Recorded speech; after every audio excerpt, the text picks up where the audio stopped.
যে কোনো NEET fabric বা stripe yarn died fabric knitting করার পর ওয়াশ করলে এর ফিনিশ জিএসএম এবং স্ট্রাইপ মেজারমেন্ট সম্পর্কে একটা ভালো আইডিয়া পাওয়া যায়। কিভাবে? চলুন তাহলে বিষয়টি প্র্যাকটিক্যালি দেখে আসি।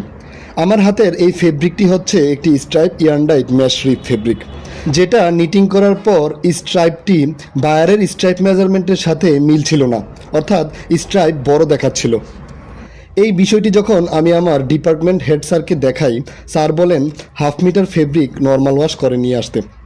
এরপর ওয়াশ করে শুকানোর পর দেখা যায় স্ট্রাইপগুলো ক্লোজার হয়ে যায় এবং সেটি বায়ারের স্ট্যান্ডার্ড স্ট্রাইপ মেজারমেন্টের সাথেও মিলে যায়।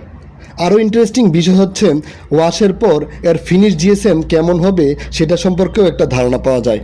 এর মূল কারণ হচ্ছে মূলত গ্রে ফেব্রিককে ওয়াশ করার পর এর ওয়েলস এবং কোর্সগুলো আরও ক্লোজার হয়ে যায়, যার কারণে ইয়ার্ন ডাইড স্ট্রাইপ এবং ফিনিশ জিএসএম এর কনসেপ্ট পাওয়া যায়।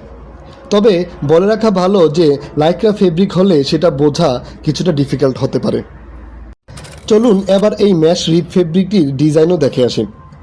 এই ফেব্রিকটির ক্যাম ডিজাইনে দেখা যায় ডায়ালে 2টা নিট 2টা মিস এবং সিলিন্ডারে টাক মিস আর 2টা নিট, এবং এটা মোট 6 বার রিপিট হবে। আবার এই রিপিট এরপর সেমভাবে এটাও 6 বার রিপিট হবে, পার্থক্য শুধু টাক আর মিস ক্যামে।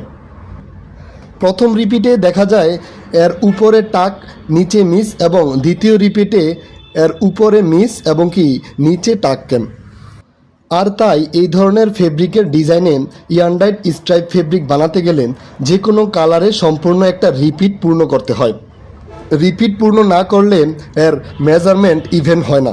যেমনটা এই ফেব্রিকে দেখছেন, এখানে ব্লু কালারটা একটা সম্পূর্ণ রিপিট পূরণ করেছে।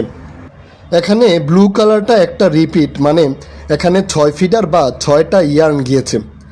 আর অন্যদিকে হোয়াইট কালারটা মোট 5টা রিপিট পূর্ণ করেছে, অর্থাৎ সেখানে মোট 30টা ফিডার অর্থাৎ 30টা ইয়ার্ন গিয়েছে। তার মানে দাঁড়ালো এখানে মোট 30 + 6 = 36 ফিডারের রিপিট এই ফেব্রিকটি। আশা করি অনেকের ভিডিওটি ভালো লেগেছে। ধন্যবাদ।